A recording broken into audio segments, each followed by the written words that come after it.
رسول اللہ صلی اللہ علیہ وسلم تہجد کے لیے اٹھے تو آپ نے بیٹھنے کے بعد آسمان کی طرف نظر کر کے سورۃ آل عمران کی آخری 11 آیات 190 سے 200 تک پڑھی.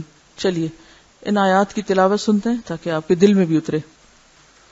زمین اور آسمانوں کی پیدائش میں، رات اور دن کے باری باری آنے میں یقیناً ان عقل مند لوگوں کے لیے بہت نشانیاں ہیں جو اٹھتے بیٹھتے اور لیٹتے ہر حال میں اللہ کو یاد کرتے ہیں اور زمین اور آسمانوں کی ساخت میں غور و فکر کرتے ہیں، پھر بے اختیار پکار اٹھتے ہیں، اے ہمارے رب، یہ سب کچھ تو نے فضول اور بے مقصد نہیں بنایا، تو اس عیب سے پاک ہے، بس اے ہمارے رب ہمیں آگ کے عذاب سے بچا، تو نے جسے آگ میں ڈالا اسے در حقیقت بڑی ذلت اور رسوائی میں ڈال دیا، اور ایسے ظالموں کا کوئی مددگار نہ ہوگا۔ اے ہمارے مالک، ہم نے ایک پکارنے والے کو سنا جو ایمان کی طرف بلاتا تھا اور کہتا تھا اپنے رب پر ایمان لاؤ، سو ہم ایمان لے آئے، بس اے ہمارے خالق ہمارے گناہ معاف فرما اور ہماری برائیاں ہم سے دور کر دے اور ہمارا خاتمہ نیک لوگوں کے ساتھ کر۔ اے ہمارے رازق، جو وعدے تو نے اپنے رسولوں کے ذریعے ہم سے کیے ہیں انہیں ہمارے ساتھ پورا فرما اور قیامت کے دن ہمیں رسوائی میں نہ ڈال، بے شک تو وعدہ خلافی کرنے والا نہیں ہے۔ پھر ان کے رب نے ان کی دعا قبول کر لی اور فرمایا میں تم میں سے کسی کا عمل ضائع نہیں کروں گا، خواہ مرد ہو یا عورت، تم سب ایک دوسرے کے ہم جنس ہو، لہذا جن لوگوں نے میری خاطر ہجرت کی، اپنے گھروں سے نکالے گئے، میری راہ میں ستائے گئے اور میرے لیے لڑے اور مارے گئے، میں ان کے سب قصور معاف کر دوں گا اور انہیں ایسے باغوں میں داخل کروں گا جن کے نیچے نہریں چلتی ہیں، یہ اللہ کے ہاں ان کی جزا ہے اور بہترین جزا اللہ ہی کے پاس ہے۔ اے نبی صلی اللہ علیہ وسلم، دنیا کے ملکوں میں کافر لوگوں کا عیش و عشرت سے چلنا پھرنا تمہیں کسی دھوکے میں نہ ڈالے، یہ تھوڑا سا فائدہ ہے، پھر ان کا ٹھکانہ جہنم ہے اور وہ بری جگہ ہے۔ لیکن جو لوگ اپنے رب سے ڈرتے ہیں ان کے لیے باغات ہیں جن کے نیچے نہریں چلتی ہیں، ان میں وہ ہمیشہ رہیں گے، یہ اللہ کی طرف سے مہمانی ہے، اور جو کچھ اللہ کے پاس ہے نیک لوگوں کے لیے وہی سب سے بہتر ہے۔ اور اہل کتاب میں سے بعض لوگ ایسے بھی ہیں جو اللہ پر ایمان رکھتے ہیں اور اس کتاب کو بھی مانتے ہیں جو تمہاری طرف اتاری گئی ہے، اور اس کتاب کو بھی جو اس سے قبل خود ان کی طرف اتاری گئی تھی، وہ اللہ سے ڈرنے والے ہیں اور اللہ کی آیات کو تھوڑی سی قیمت پر بیچ نہیں دیتے۔ یہی وہ لوگ ہیں جن کا اجر ان کے رب کے پاس ہے، یقیناً اللہ جلد حساب لینے والا ہے۔ اے ایمان والو، صبر سے کام لو، باہم صبر کی تلقین کرو اور جہاد کے لیے تیار رہو اور اللہ سے ڈرو تاکہ تم کامیاب ہو جاؤ۔ اگر آپ یہ پڑھنا چاہیں تو کیا کرنا ہوگا؟ صبح میں لائٹ آن کر کے، قرآن کھول کے، آنکھیں ملتے ہوئے، اینک لگا کے پھر اس کو پڑھیں گے، ایسے ہی؟ کیا کرنا پڑے گا؟ اس کو یاد کرنا پڑے گا۔ تو ان آیات کو یاد کر لیں، اور ان آیات کی بھی 7 رنگ کیسٹ موجود ہے، ریپیٹڈلی سن کے یاد کرنے کے لیے، کیونکہ مجھے معلوم ہے کہ ابھی تو آپ ایک سسٹم میں ہیں اور آپ کو یاد کرایا جا رہا ہے، اور الحمدللہ بہت سے لوگ یاد کرتے چلے جا رہے ہیں، لیکن جب آپ اس سے نکلیں گے تو پھر کیا مشکل ہوگی کہ اس طرح 1 گھنٹہ صبح میں بیٹھ کے گھر میں آپ میں سے کتنے لوگ ہیں جو یاد کریں گے؟ بہت مشکل ہے، ممکن نہیں کہ آپ کو گھر والے 1 گھنٹہ ایک کمرے میں چھوڑ دیں کہ آپ بیٹھ کے یاد کریں چیزیں۔ یہ تو آپ یہاں چلے آتے ہیں تو آپ کو ایک سپورٹ مل جاتی ہے، مشکل ہوتا ہے۔ تو اس کے لیے کیا ہے کہ اگر آپ گھر میں کام کر رہے ہیں، کچن میں ہیں، کچھ کر رہے ہیں، ساتھ آن کر دیں، اپنا سنتے رہیں، ریپیٹ کرتے رہیں، ساتھ ساتھ دہراتے رہیں، تو انشاءاللہ اس طرح بھی چیزیں یاد ہو جائیں گی۔ تہجد کی دعائے استفتاح۔ اب تو الحمدللہ آپ کو 1 سے زائد دعائے استفتاح یاد ہو گئی ہیں اور ہونی چاہیے، لیکن دعائے استفتاح برائے تہجد پھر مختلف ہے۔ آپ دیکھیے کہ کیوں، آپ الفاظ دیکھیں گے تو سمجھ میں آئے گا۔ حضرت ابن عباس رضی اللہ عنہ روایت کرتے ہیں کہ جب رسول اللہ صلی اللہ علیہ وسلم رات کو تہجد کے لیے کھڑے ہوتے تو تکبیر تحریمہ کے بعد یہ پڑھتے، یعنی اللہ اکبر کہہ کے ہاتھ باندھ کے یہ دعا پڑھتے، اللہم لک الحمد انت قیم السماوات والارض ومن فیہن وَلَكَ الْحَمْدُ لَكَ مُلْكُ السَّمَاوَاتِ وَالْأَرْضِ وَمَنْ فِيهِنَّ وَلَكَ الْحَمْدُ أَنْتَ نُورُ السَّمَاوَاتِ وَالْأَرْضِ وَلَكَ الْحَمْدُ أَنْتَ مَلِكُ السَّمَاوَاتِ وَالْأَرْضِ وَلَكَ الْحَمْدُ أَنْتَ الْحَقُّ وَوَعْدُكَ الْحَقُّ وَلِقَاؤُكَ حَقٌّ وَقَوْلُكَ حَقٌّ وَالْجَنَّةُ حَقٌّ وَالنَّارُ حَقٌّ وَالنَّبِيُّونَ حَقٌّ ومحمد صلی اللہ علیہ وسلم حق والساعة حق اللہم لک اسلمت وبک آمنت وعلیک توکلت والیک انبت وبک خاصمت والیک حاکمت فاغفر لی ما قدمت وما اخرت وما اسررت وما اعلنت انت المقدم وانت المؤخر لا الہ الا انت۔ الہی تیرے ہی لیے ہے ساری تعریف، زمین و آسمان اور جو کچھ ان میں ہے سب کو تو ہی قائم رکھنے والا ہے۔ تیرے ہی لیے ہے ساری تعریف، زمین و آسمان اور جو کچھ ان میں ہے اس سب کی بادشاہی تیرے ہی لیے ہے۔ تیرے ہی لیے ہے ساری تعریف، تو ہی روشن کرنے والا ہے زمین و آسمان کو، تیرے ہی لیے ہے ساری تعریف۔ تو ہی بادشاہ ہے زمین و آسمان کا، تیرے ہی لیے ہے ساری تعریف۔ تو حق ہے، تیرا وعدہ حق ہے، تیری ملاقات حق ہے، تیرا کلام حق ہے، جنت حق ہے، جہنم حق ہے، تمام انبیاء حق ہیں اور محمد صلی اللہ علیہ وسلم حق ہیں، قیامت حق ہے۔ الہی میں تیرے سامنے جھک گیا، میں صرف تیرے ساتھ ایمان لایا، میں نے صرف تجھی پر بھروسہ کیا، میں نے صرف تیری طرف رجوع کیا، صرف تیری ہی مدد سے دشمنوں سے جھگڑتا ہوں، میں نے صرف تجھے ہی اپنا حاکم مانا، سو تو میرے اگلے پچھلے اور ظاہر و پوشیدہ اور جنہیں تو مجھ سے زیادہ جانتا ہے سارے کے سارے گناہ معاف کر دے۔ تو ہی آگے کرنے والا ہے، تو ہی پیچھے ڈالنے والا ہے، تیرے سوا کوئی سچا معبود نہیں ہے۔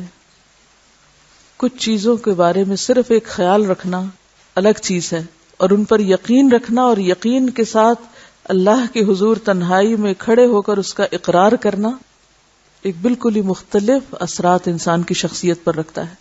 اس لیے یہ بھی بہت خوبصورت دعا ہے، اس کا بھی پرنٹ آؤٹ دیا جا سکتا ہے۔ رسول اللہ صلی اللہ علیہ وسلم کی تہجد کی کیفیت۔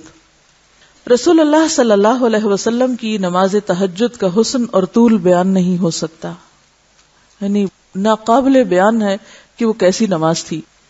حضرت ابو ذر رضی اللہ عنہ کہتے ہیں رسول اللہ صلی اللہ علیہ وسلم نے تہجد میں اتنا قیام کیا کہ اس ایک آیت کو بار بار پڑھتے صبح کر دی، اور اسی سے یہ دلیل بھی لی گئی کہ اگر ایک آیت بھی قرآن کی کوئی پڑھ لیتا ہے نماز میں تو بھی نماز ہو جاتی ہے۔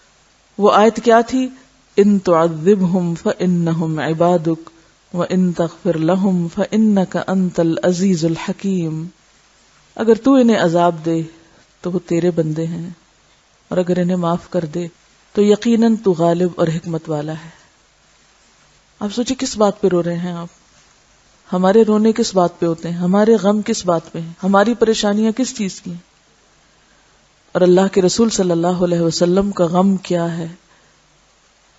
اور آج امت کو کون سے غم لگے ہوئے ہیں؟ جو ان کی وارث ہے امت، اس کے غم کیا ہیں؟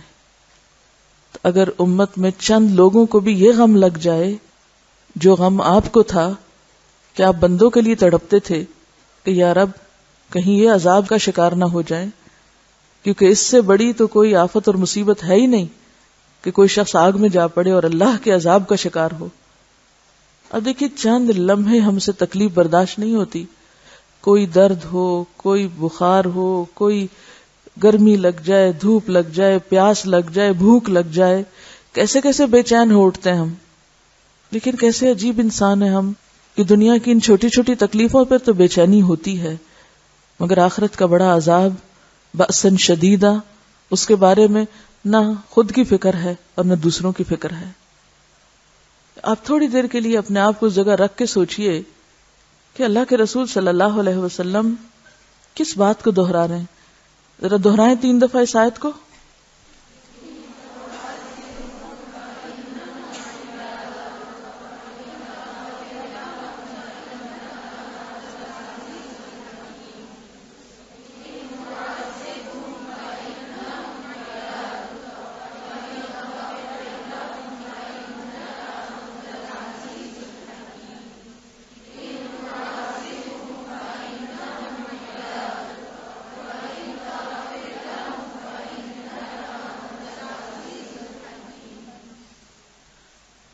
کیا سوچ میں آتا ہے کہ آپ کیوں رو رہے تھے اور کیوں ایک ہی آیت پڑھے چلے جا رہے تھے تاکہ صبح ہو گئی، آگے نہیں بڑھے؟ کیونکہ جو کچھ پیچھے فرمایا کہ انت الحق وقولک حق والجنت حق والنار حق، جو ان ساری چیزوں کو حق سمجھتا ہے وہ واقعی پھر اس کو محسوس کر سکتا ہے کہ بندوں کا عذاب میں جانا اور ان کا بخشے جانا کیا معنی رکھتا ہے اور کتنا بڑا فرق ہے۔ ہمیں تو اپنے گھر والوں کا بھی ایسا فکر نہیں ہے، اپنے جنم دیے ہوئے بچوں کے بارے میں ایسا غم نہیں ہے، اپنے ماں باپ جن سے ہم محبت کے دعوے کرتے ہیں اور جو ہمیں بہت عزیز ہیں ان کے بارے میں ایسا غم نہیں ہے، اپنے بہن بھائیوں کے بارے میں ایسا غم نہیں ہے، اپنے ہی شوہروں کے بارے میں ایسا غم نہیں ہے۔ دنیا میں یہ سب پیارے اگر ہم سے دور ہو جاتے ہیں تو ہم ضرور روتے ہیں کہ ماں باپ جدا ہو گئے، بچے جدا ہو گئے، بہن بھائی جدا ہو گئے، لیکن اگر آخرت میں یہ سب جدا ہو گئے پھر کیا ہوگا؟ دنیا کی جدائیاں تو عارضی ہوتی ہیں، کچھ عرصے کے لیے جدا ہوئے پھر آ ملے، اور اگر آخرت میں یہ جدائی ہو گئی تو ہمیشہ کے لیے ہو جائے گی۔ تو جس شخص کو یہ بات سمجھ آ جائے وہ اپنے ہر پیارے کے لیے تڑپ اٹھے، اور آپ صلی اللہ علیہ وسلم صرف اپنے رشتہ داروں کے لیے نہیں، وہ تو سارے انسانیت کے لیے رحمت بنا کے بھیجے گئے تھے، وہ تو سب کے لیے تڑپتے تھے، وہ تو سارے عباد کے لیے تڑپتے تھے، صرف مسلمانوں کے لیے نہیں، صرف اپنے دوستوں کے لیے نہیں، وہ تو ساری انسانیت کے لیے تڑپتے تھے۔ عبادک، میں تو یہ دیکھتی ہوں کہ دنیا میں بھی بعض اوقات ہم کسی انسان کی جدائی پہ اس لیے روتے ہیں کہ خود ہمارا لاس ہوتا ہے نا، یہ بھی ایک سیلفشنس ہی ہوتی ہے۔ ہم بتا دوسرے کو یہ روتے ہیں کہ ہم تیری خاطر رو رہے ہیں، لیکن رو اپنی خاطر رہے ہوتے ہیں پھر بھی۔ کبھی غور کریں نا آپ، کسی کے جانے پہ، کسی کی جدائی پہ کیوں روتے ہیں؟ کہ ہمارا لاس ہوا ہے نا، ہمارا نقصان ہوا ہے۔ پھر اگین اپنے ہی لیے سیلفش ہیں۔ کوئی فوت ہو جاتا ہے، معلوم نہیں اس کی آخرت کتنی بہتر ہوگی، وہ کس فتنے سے بچ گیا، لیکن ہم رو رہے ہیں اور صبر ہی نہیں کر رہے اور چین ہی نہیں پا رہے اللہ کے فیصلے پر جو شاید اس بندے کے حق میں بہت بہتر تھا۔ کیوں روئے چلے جا رہے ہیں؟ کہ ہمارے چاہنے والوں میں کمی ہو گئی، یا ہم جس کو چاہتے تھے وہ ہمیں نظر نہیں آ رہا۔ تو اگین پھر فائدہ کس کا دیکھ رہے ہیں؟ اپنا ہی دیکھ رہے ہیں نا۔ احسان دوسروں پہ جتاتے ہیں کہ تمہارے غم میں ہم روتے ہیں، تمہارے لیے روتے ہیں، روتے اپنے لیے۔ یہ ہے سچا رونا جو بندوں کے لیے رونا ہوتا ہے، یا اللہ تیرے بندے تکلیف میں نہ پڑ جائیں۔ تو ہمیں اس خود غرضی سے باہر نکلنے کی ضرورت ہے کہ جو ہم ہر وقت اپنی ہی ذات اور اپنے ہی فائدے اور نیکی کے کاموں میں بھی خود غرض ہیں، اس میں بھی صرف خود اکیلے ہی چلنا چاہتے ہیں اور دوسروں کو ساتھ نہیں لینا چاہتے۔ قرآن پڑھتے بھی ہیں تو سمجھ کے نہیں پڑھتے، کھینچ کھینچ کے پڑھتے ہیں، بعض اوقات صرف الفاظ ہی دہراتے رہتے ہیں رٹے رٹائے، روح نہیں ہے۔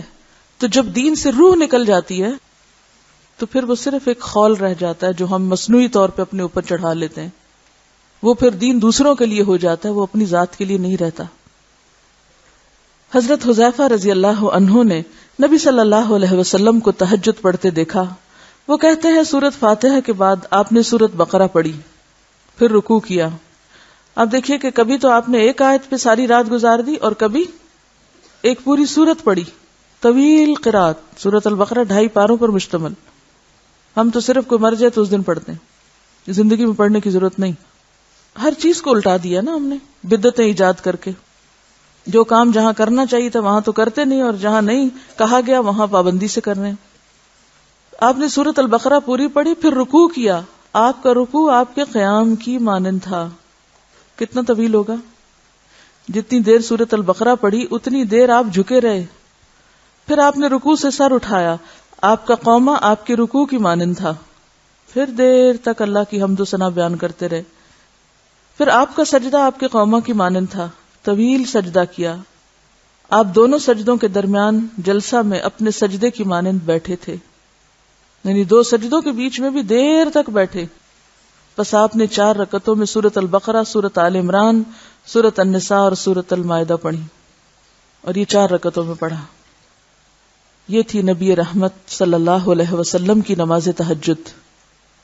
صرف 4 رکعات میں 7.25 پارے پڑھے، یعنی سورۃ المائدہ اگر پوری ہو تو 7ویں میں شروع ہوتی ہے اور آگے تک چلتی ہے، تقریباً 7.25 پارے۔ پھر رکوع، قومے، سجدے اور جلسے کی درازی یعنی طوالت، اور ان میں تسبیحوں اور دعاؤں کو کثرت سے پڑھنا آپ پہ ختم تھا، کوئی اس سے آگے نہیں بڑھ سکا۔ حضرت حذیفہ رضی اللہ عنہ بیان کرتے ہیں کہ میں ایک رات نبی صلی اللہ علیہ وسلم کے ساتھ نفلی نماز میں شریک ہوا۔ آپ نے سورۃ بقرہ شروع کی۔ میں نے سوچا کہ آپ 100 آیات پڑھ کر رکوع میں جائیں گے، مگر آپ پڑھتے چلے گئے۔ میں نے خیال کیا سورۃ بقرہ کو 2 رکعتوں میں تقسیم کریں گے، لیکن آپ پڑھتے رہے۔ آپ نے سورۃ بقرہ ختم کر کے سورۃ نساء شروع کر لی، پھر اسے ختم کر کے سورۃ آل عمران پڑھنا شروع کر دی، اس کو بھی ختم کر ڈالا۔ آپ نہایت آہستگی سے پڑھتے جاتے تھے۔ جب ایسی آیت تلاوت کرتے جس میں سبحان اللہ کہنے کا حکم ہوتا، جیسے سبح وغیرہ، تو سبحان اللہ کہتے۔ اگر کچھ مانگنے کا ذکر ہوتا تو سوال کرتے، اگر پناہ مانگنے کا ذکر ہوتا تو اعوذ باللہ پڑھتے۔ آل عمران ختم کر کے آپ صلی اللہ علیہ وسلم نے رکوع کیا۔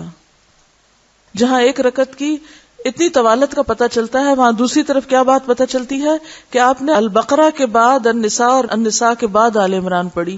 اس سے کیا بات پتہ چلتی ہے؟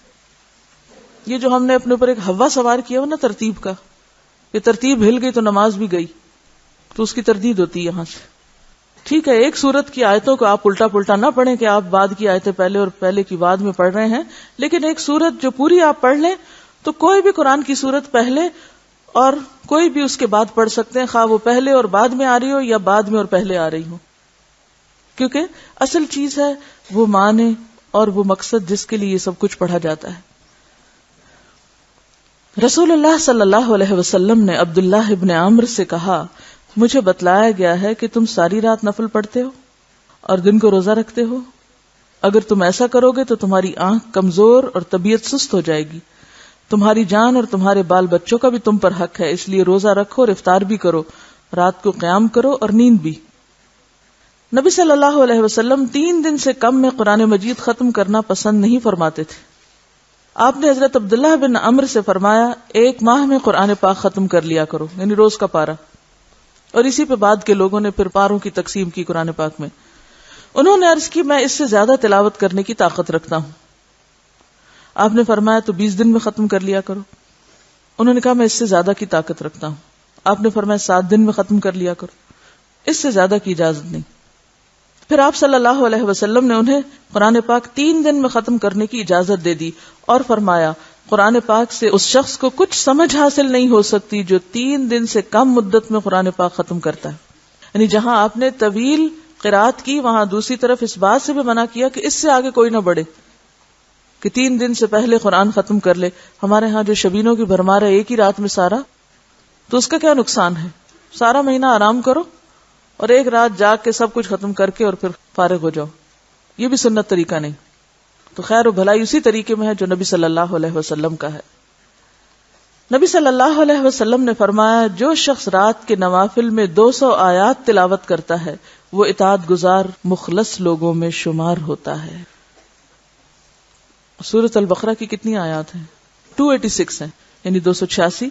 تو اس میں آپ دیکھ لیجئے کہ کچھ کم سورۃ البقرہ سے، اور اگر چھوٹی صورتیں ہیں تو ان کی آیتیں بھی چھوٹی چھوٹی ہوتی ہیں اور جلد 100 پہ پہنچ جاتے ہیں، جیسے سورۃ الملک کی 30 آیات ہیں۔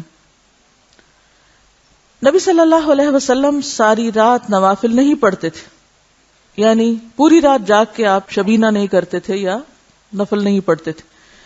آپ صلی اللہ علیہ وسلم کی 3 دعائیں، حضرت خباب بن ارت جو بدری صحابی ہیں، ایک رات نبی صلی اللہ علیہ وسلم کے ساتھ تھے، فرماتے ہیں کہ آپ تمام رات بیدار رہے، یعنی جاگتے رہے۔ یہ نسائی کے الفاظ ہیں، تاہم تمام رات سے مراد رات کا بیشتر حصہ ہے، کیونکہ دوسری روایات میں آپ کے ساری رات جاگنے کی نفی آئی ہے، تو ساری رات سے مراد یہاں مبالغے کے لیے کہا گیا ہے، مکمل ساری رات نہیں۔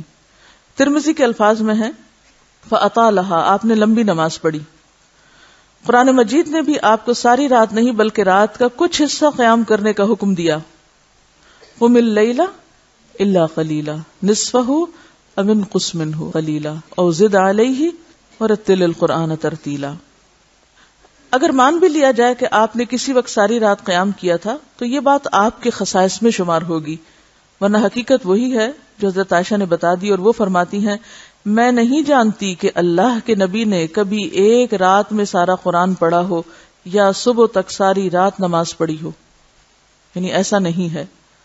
راوی کہتا ہے کہ میں عبداللہ بن عباس کے پاس گیا اور انہیں حضرت عائشہ کی حدیث سنائی تو انہوں نے اس کی تصدیق کی کہ ہاں ایسا ہی ہے۔ جب آپ صلی اللہ علیہ وسلم نے ایک ایسی خاتون دیکھی جو ساری رات سونے کی بجائے نماز پڑھتی تھی تو آپ نے اسے ڈانٹتے ہوئے فرمایا باز آ جاؤ، اتنا ہی عمل کرو جس پر ہمیشگی کی تمہیں طاقت ہو، اللہ اجر دیتے ہوئے نہیں اکتاتا، تم ہی اکتا جاؤ گے۔ اور ساری رات پڑھنے میں ایک اور نقصان کیا ہے کہ انسان تیز تیز پڑھتا ہے اور نہ ہی وقف کی جگہ وقف کرتا ہے اور نہ ہی کہیں دعا مانگتا ہے اور نہ ہی کہیں اللہ کا ذکر کرتا ہے اور نہ ہی اس کو سمجھتا ہے، تو اس لیے اس چیز کو ناپسندیدہ قرار دیا گیا، کیونکہ قرآن صرف پڑھنے کے لیے نہیں آیا، سمجھنے کے لیے بھی ہے۔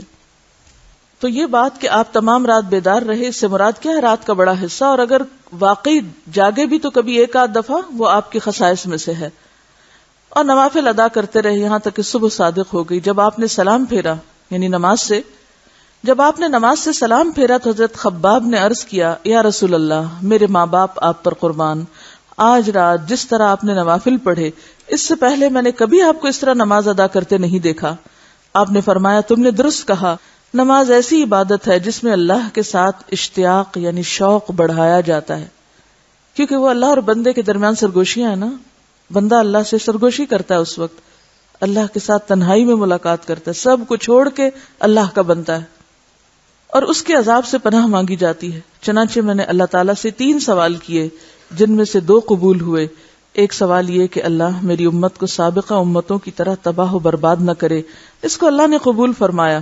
دوسرا سوال یہ کہ میری امت پر دشمنوں کو غلبہ حاصل نہ ہو، یہ بھی قبول کر لیا گیا۔ پھر میں نے سوال کیا امت محمدیہ میں اختلاف رونما نہ ہو، آپس میں نہ لڑیں، لیکن اسے قبول نہ کیا گیا۔ سابقہ امتوں کی طرح تباہ نہ ہو جیسے قوم عاد اور سمود تباہ ہوئے وغیرہ وغیرہ، تو مان لی گئی بات کہ ساری امت بیک وقت تباہ نہیں ہوگی، اور اسی طرح امت پر دشمنوں کو غلبہ حاصل نہ ہو، یعنی پوری امت بیک وقت غلبے میں نہ آئے، یہ بھی مان لی گئی، یعنی جزوی غلبے تو ہو سکتے ہیں لیکن کلی نہیں۔ لیکن یہ جو تیسری دعا ہے کہ ان میں اختلاف رونما نہ ہو، یہ نہیں مانی گئی۔ اب آپ کہیں گے پھر ہمارا کیا قصور؟ تو اس سے کیا اختلاف کا جواز نکلتا ہے؟ ہاں؟ کیا پتہ چلتا ہے کہ یہ تو اور امتحان ہو گیا، اس معاملے میں تو اور زیادہ کانشیس ہونے کی اب ضرورت ہے، کیونکہ اگر یہ دعا بھی قبول ہو جاتی تو پھر ہمارا تو امتحان ہی نہ رہتا۔ کیا خیال ہے؟ تو بات یہ ہے کہ اللہ سبحانہ وتعالی نے یہ دعا قبول نہیں کی۔ ایک اور روایت کے الفاظ کچھ یوں ہیں کہ میری امت کے بعض کی طاقت کا مزہ بعض کو نہ چکھا۔ بعض کی طاقت یعنی جو طاقتور ہیں ان میں کسی بھی لحاظ سے، علمی لحاظ سے یا مالی لحاظ سے یا کسی اور اعتبار سے، کو حکومت یا عہدے کے اعتبار سے، تو بعض کی طاقت کا مزہ بعض کو نہ چکھا، یعنی طاقتور کمزور پر زیادتی نہ کرے، اختلاف اور ٹکراؤ نہ ہو، یہ نہیں مانی گئی بات۔ تو اس سے کیا پتہ چلتا ہے کہ اس معاملے میں ہم سب امتحان میں ہیں کہ کس کے پاس کس وقت کون سی طاقت آتی ہے اور اس کا استعمال کیسے کرتا ہے۔ ہمیں سے ہر شخص کو مختلف اوقات میں مختلف طرح کی برتری حاصل ہو جاتی ہے نا، کبھی کسی اعتبار سے کبھی کسی اعتبار سے، ایک دوسرے پہ طاقتور ہو جاتا ہے نا، اور پھر وہ کمزور کو کیا کرنے لگتا ہے، انسان ہی نہیں سمجھتا، اس کو اپنی طاقت کا مزہ چکھانے لگتا ہے۔ اس معاملے میں حفاظت اٹھا لی گئی ہے، اللہ نے آزادی دے دی ہے، ٹھیک ہے کرو، چکھاؤ مزہ طاقت کا ایک دوسرے کو۔ اب آپ دیکھیے طاقت بھی ہو اور پھر انسان روک کے رکھے، انسان قادر بھی ہو پھر خود کو کھینچ کے رکھے۔ ایک تو یہ نا کہ کوئی چیز ہے نہیں آپ کے پاس، تو اس وقت آپ کیا کر رہے ہیں؟ مجبور ہیں، ہے ہی نہیں، کیا کریں گے؟ لیکن ایک چیز ہے پھر آپ استعمال نہ کریں، یہ آسان ہے۔ ایک چیز آپ کے ہاتھ میں اور پھر آپ روک رہے ہیں خود کو، استعمال نہیں کر رہے، یہی تو دیکھا جا رہا ہے، یہی تو امتحان ہے۔ تو جب کوئی شخص یہ کرنے لگے اس کو فوراً سوچنا چاہیے کہ میں آزمایا جا رہا ہوں، میں ایسی جگہ داخل ہو گیا ہوں جہاں مجھ سے اللہ کی حفاظت اٹھ گئی ہے۔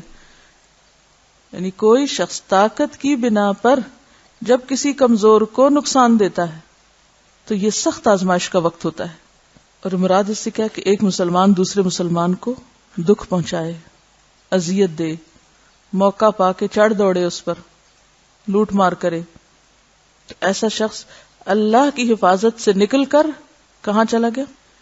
شیطان کے پھندے میں آ گیا، کیونکہ اللہ تعالیٰ نے پروٹیکشن نہیں دی، اس بات پر آزادی دی ہے. اب کیا ہے؟ طاقت آ گئی ہے آپ کے پاس. شیر چوہے کی کہانی پڑھی ہوئی ہے؟ ہاں، ایک شیر سو رہا تھا، چوہا اس کو ستا رہا تھا، تو اس نے اس کو پکڑ لیا، لیکن پھر طاقت کے باوجود اس کو چھوڑ دیا، یہ سوچ کر کہ شاید یہ بھی کبھی کام آئے میرے، اور واقعی بھی اس کے کام آیا. اب آپ دیکھیے کہ اس طاقت سے مراد صرف حکومت یا کوئی عہدہ یا اتھارٹی نہیں، وہ تو ہے ہی ہے. کہیں کسی کو تھوڑی سی اتھارٹی مل جاتی ہے دوسرے پر تو وہ آزمائش میں پڑ جاتا ہے، وہ تو اپنی جگہ. لیکن بعض جگہیں ایسی ہیں کہ جہاں کوئی عہدہ اتھارٹی کچھ بھی نہیں. مثلا خاندان میں ہمارے ہاں جو ایک ٹپیکل قسم کا سسٹم رائج ہے، نند بھاوج کا رشتے میں کون طاقتور ہوتا ہے عام طور پہ؟ نند. ساس بہو کے رشتے میں ساس. اسی طرح کچھ اور رشتوں میں بھی. اب کیا ہوتا ہے، جس کے پاس تھوڑی سی بھی طاقت یا اتھارٹی ہوتی ہے تو عام طور پر وہ کیا کرنے لگتا ہے؟ اس کے بعد کمزور کو دباتا ہے، کمزور کو نقصان دینے کی کوشش کرتا ہے، کمزور کے سامنے یہ پیچھے سے اس کی جڑیں کاٹتا ہے. ایسا شخص پوری طرح شیطان کے پھندے میں آ چکا ہوتا ہے.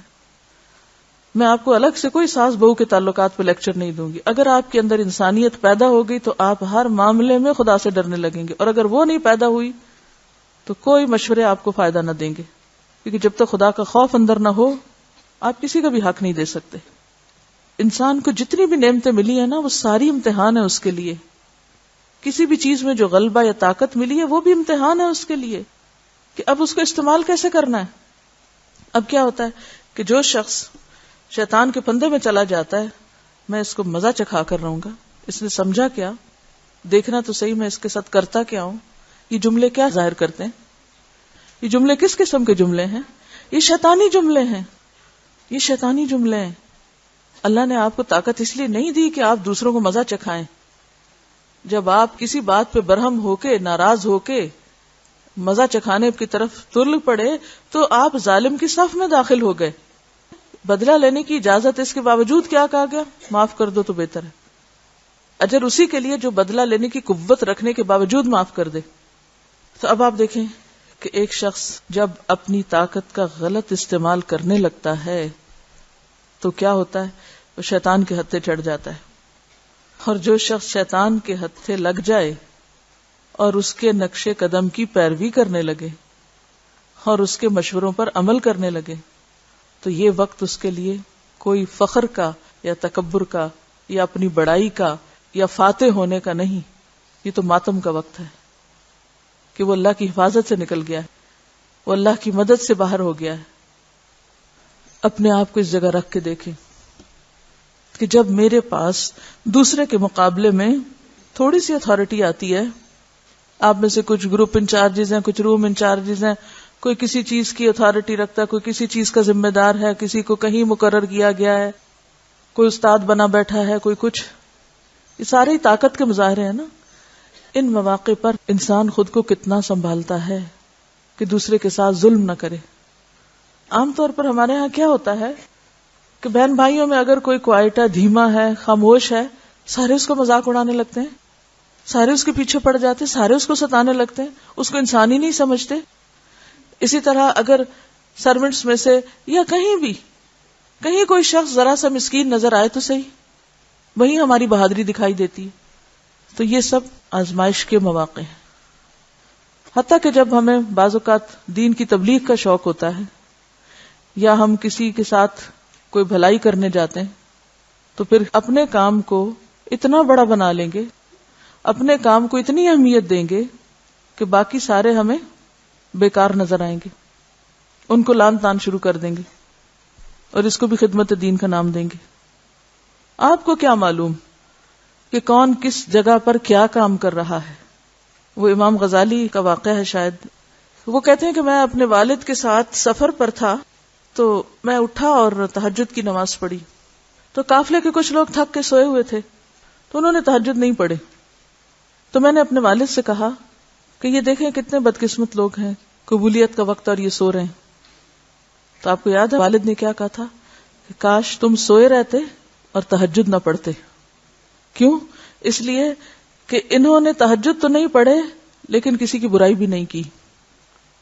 نیکی نہیں کمائی تو ایسا گناہ بھی نہیں کیا کہ جس سے عمل برباد ہو جائے. اور تم نے تہجد پڑھ کے جب دوسروں کی برائیاں شروع کر دی اور دوسروں کو حقیر سمجھنا شروع کر دیا تو تہجد پڑھ کے بھی گنوا دیے. بعض اوقات صرف اللہ کی توفیق سے، صرف اللہ کی توفیق سے کوئی نیکی کرنے کا جب ہمیں موقع مل جاتا ہے تو ہم اپنے آپ کو اتنی بڑی چیز سمجھنے لگتے ہیں کہ دوسرے سارے ہمیں حقیر نظر آنے لگتے ہیں اور طعن و تشنیع کی الغار شروع کر دیتے ہیں. تو لوگوں کی غلطیوں پر حقارت کی نگاہ ڈالنا یہ بھی درست نہیں، یعنی غلط کرنے والوں کو حقیر سمجھنا یہ بھی صحیح نہیں. یہ اس وقت ہوتا ہے جب لا حول ولا قوت الا باللہ کو ہم بھولتے ہیں کہ قوت ساری اللہ کی ہے. جب یہ سبق ہم بھولتے ہیں تو اس وقت کیا ہوتا ہے، پھر اپنی طاقت کا زوم آنے لگتا ہے، اور جب اپنے اندر طاقت محسوس ہونے لگتی ہے تو پھر ہم دوسروں کو حقیر سمجھنے لگ جاتے ہیں. ایبسولوٹ اتھارٹی کرپٹس ایبسولوٹلی، یعنی جہاں بھی ایک قہر اور جبر ہوتا ہے وہاں پھر ہر چیز تباہ و برباد ہو کے رہ جاتی. رسول اللہ صلی اللہ علیہ وسلم رات کے نوافل میں کبھی سری اور کبھی جہری قرات فرماتے. جب آپ صلی اللہ علیہ وسلم گھر میں نوافل ادا کرتے تو حجرے میں آپ کی قرات سنائی دیتی تھی. آپ صلی اللہ علیہ وسلم ایک رات باہر نکلے تو آپ نے دیکھا کہ حضرت ابوبکر آہستہ قرات سے نفل پڑھ رہے ہیں اور حضرت عمر نوافل میں اونچی آواز سے قرات کر رہے ہیں. جب وہ دونوں رسول اللہ صلی اللہ علیہ وسلم کی خدمت میں حاضر ہوئے تو آپ نے ابوبکر سے فرمایا، اے ابوبکر، رات میں تیرے پاس سے گزرا، تو پست آواز سے نفل پڑھ رہا تھا. انہوں نے عرض کیا، یا رسول اللہ، جس اللہ سے میں سرگوشی کر رہا تھا اس تک میری آواز پہنچ رہی تھی. پھر آپ نے عمر رضی اللہ عنہ سے کہا کہ رات میں تیرے پاس سے گزرا تو اونچی آواز کے ساتھ نفل پڑھ رہا تھا. تو انہوں نے عرض کیا، یا رسول اللہ صلی اللہ علیہ وسلم، میں سوئے ہوئوں کو بیدار کرنا چاہتا تھا، اوروں کو بھی جگانا چاہتا تھا کہ وہ بھی تہجد پڑھیں، اور شیطان کو بھگانے کا ارادہ رکھتا تھا. اس پر آپ نے ابوبکر کو ذرا اونچی آواز سے اور عمر کو ذرا نیچی آواز سے پڑھنے کا حکم دیا، کیونکہ بہترین راستہ اعتدال کا راستہ ہے. وآخر دعوانا ان الحمد للہ رب العالمین. سبحانک اللہم وبحمدک، نشہد ان لا الہ الا انت، نستغفرک ونتوب الیک.